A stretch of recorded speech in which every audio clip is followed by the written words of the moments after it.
গায়ক, কবি, প্রাবন্ধিক, ঔপন্যাসিক রবীন্দ্রনাথের সৃষ্টির সঙ্গে আমরা সবাই অল্প বিস্তর পরিচিত।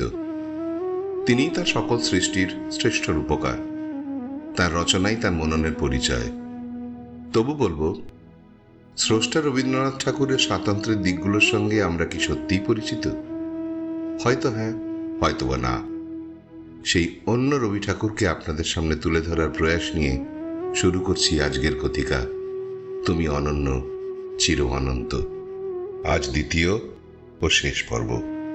রচনা সুদীপ দে, অংশগ্রহণে শর্বরী দত্ত, দেবাংশু বসু, অরিন্দম দত্ত, সুজাতা দত্ত এবং সুদীপ দে। গানে পম্পা সারেঙ্গি ও অর্পণ বসু। শব্দ সংযোজনা ও সম্পাদনা অরিন্দম দত্ত।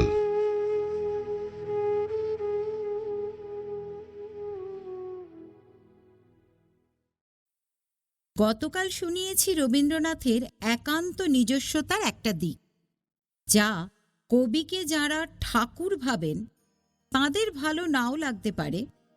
আজ তাই মেলে ধরব তার অনন্যতার আর একান্ত নিজস্বতার অন্য দিকগুলো, যা তাঁকে আপামর বাঙালির থেকে সম্পূর্ণ পৃথক করে একমেবদ্বিতীয়মের আসনে প্রতিষ্ঠিত করেছে।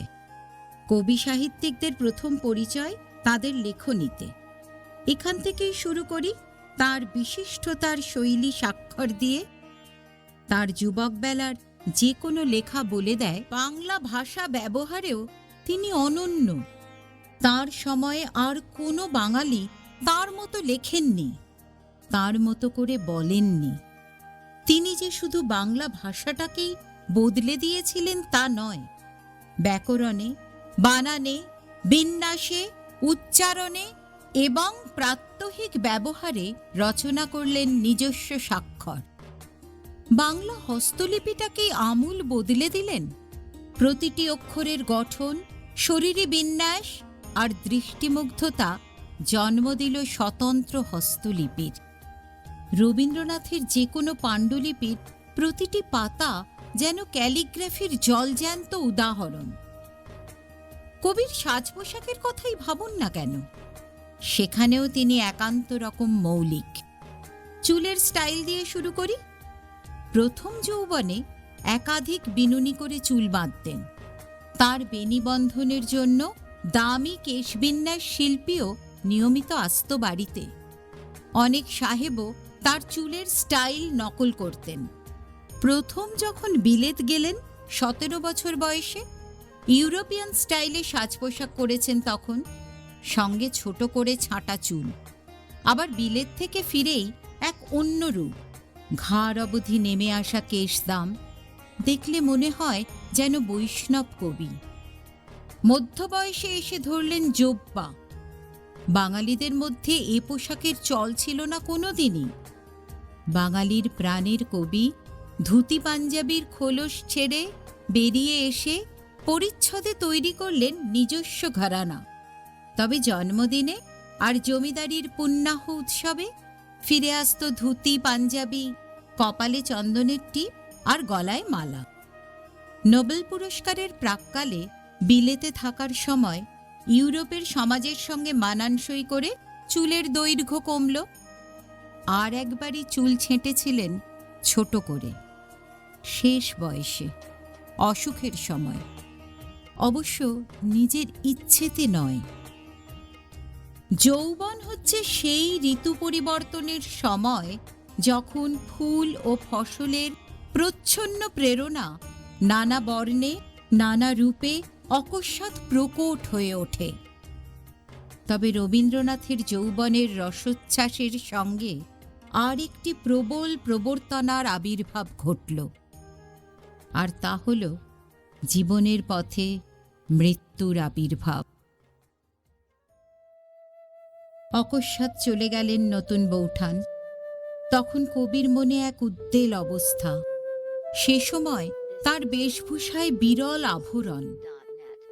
গায়ে থাকত ধুতির ওপর কেবল একটা উত্তরীয়, তার খুঁটে বাঁধা এক গুচ্ছ স্বর্ণ চাপা।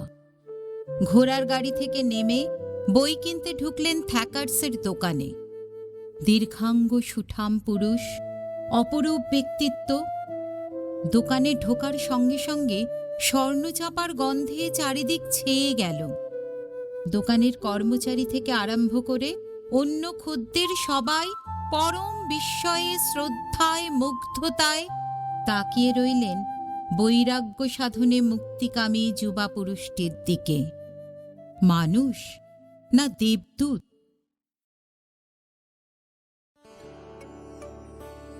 কবির নিজস্বতার আর একটা অনন্য নজির খুঁজে পাই তাঁর বাসস্থানের পরিবর্তনে।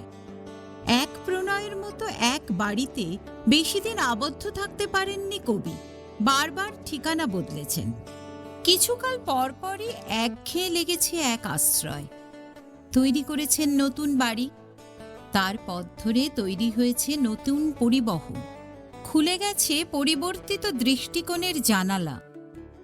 যখন বাসস্থান পরিবর্তন করতে পারেননি, তখন বদলে ফেলেছেন ঘরের আসবাব, পুরনো ঘরকে নতুন করে সাজিয়েছেন।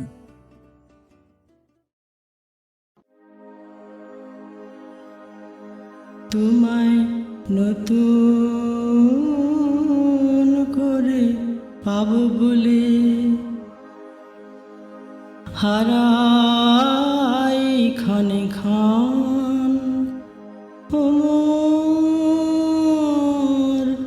ভালোবাসার ধন। তোমায় নতুন করে পাবো বলে দেখা দেবে বলে তুমি হও যে অদর্শন ওমর ভালোবাসার ধন। তোমায় নতুন করে পাবো বলে ওগো তুমি আমার নও আড়ালের, তুমি আমার চিরকালের, তুমি আমার নও আড়ালের, তুমি আমার চিরকালের। ক্ষণকালের লীলার স্রোতে হও যে নিমগ্ন ওমর ভালোবাসার ধন। তোমায় নতুন করে পাবো বলে আমি তোমায় যখন খুঁজে ফিরি ভয় কাঁপে মন, প্রেমে আমার ঢেউ লাগে তখন। আমি তোমায় যখন খুঁজে ফিরি ভয় কাঁপে মন, প্রেমে আমার ঢেউ লাগে তখন। তোমার শেষ নাহি তাই শূন্য সেজে শেষ করে দাও আপনাকে যে। শেষ নাহি তাই শূন্য সেজে শেষ করে দাও আপনাকে যে। ওই হাসিরে দেয় ধুয়ে মোর বিরহের রোদন ওমর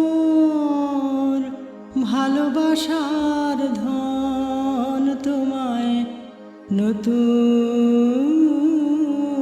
করে পাবো বলে হারাই ক্ষণে ক্ষণ ওমর ভালোবাসার ধন।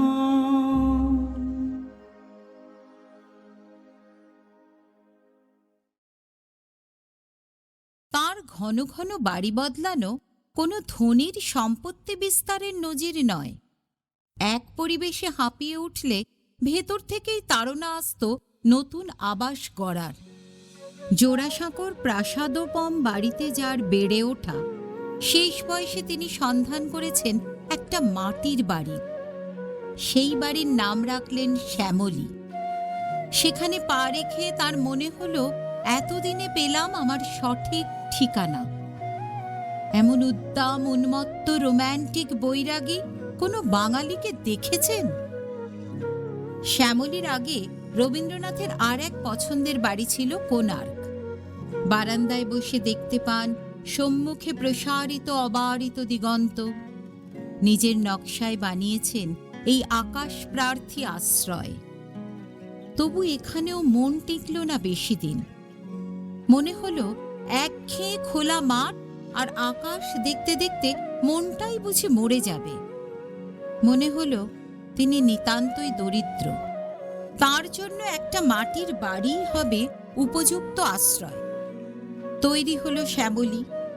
গৃহপ্রবেশের দিন বললেন, আমার শেষ বাড়ি, যার মাঝে আমার সব বেদনার বিস্মৃতি, সব কলঙ্কের মার্জনা। আর কোনো বাঙালি তো কোন ছাড়! আর কোনো কবিকণ্ঠে কখনো উচ্চারিত হয়েছে জীবনের প্রান্ত সীমায় দাঁড়িয়ে আত্মোপলব্ধির এমন অননুকরণীয় স্বাক্ষর?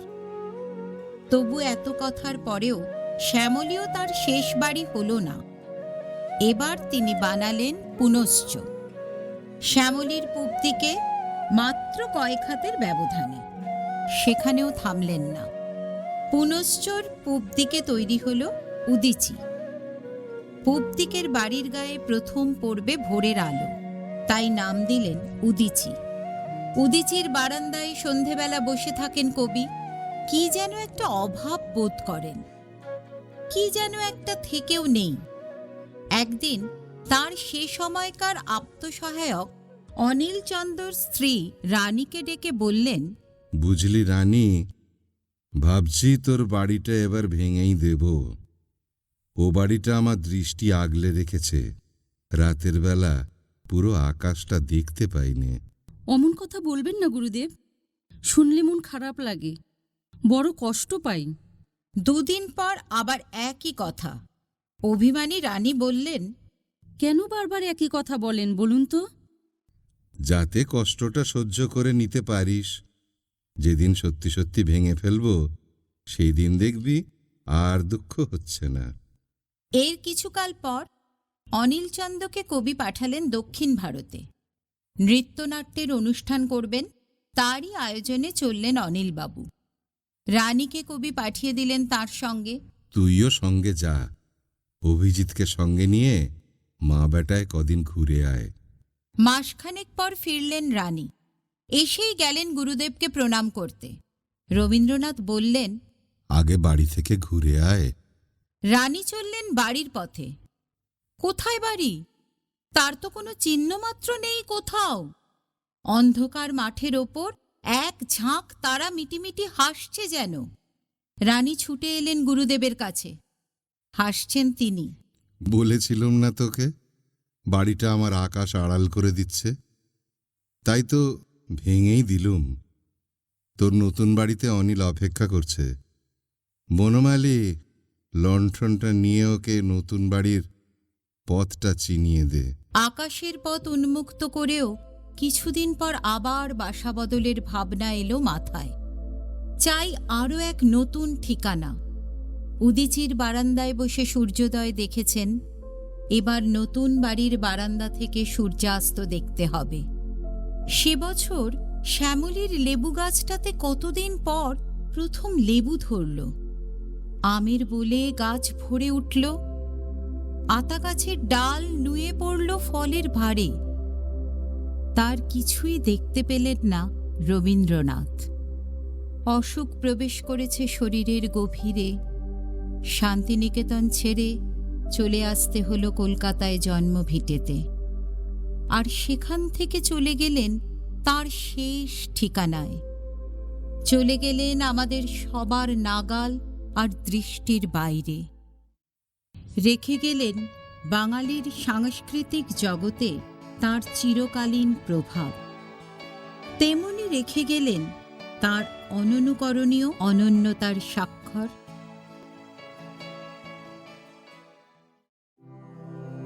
পেয়েছি ছুটি বিদায় দেহ ভাই, সবার আমি প্রণাম করে যাই। পেয়েছি ছুটি বিদায় দেহ ভাই, সবার আমি প্রণাম করে যাই। ফিরায় দিনু দ্বারের চাবি, রাখি না আর ঘরের দাবি। ফিরায় দিনু দ্বারের চাবি, রাখি না আর ঘরের দাবি। সবারও আজি প্রসাদ বাণী চাই, সবার আমি প্রণাম করে যাই। পেয়েছি ছুটি বিদায় দেহ ভাই, সবার আমি প্রণাম করে যাই।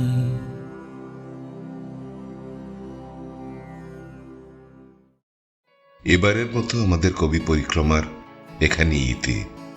আগামী শনিবার থেকে আবার ফিরে আসব ভিন্ন ভিন্ন স্বাদের নানান গল্প নিয়ে। শুনুন, সাবস্ক্রাইব করুন, প্রিয় বন্ধু আর পরিজনের সঙ্গে শেয়ার করুন। ভালো থাকবেন। নমস্কার।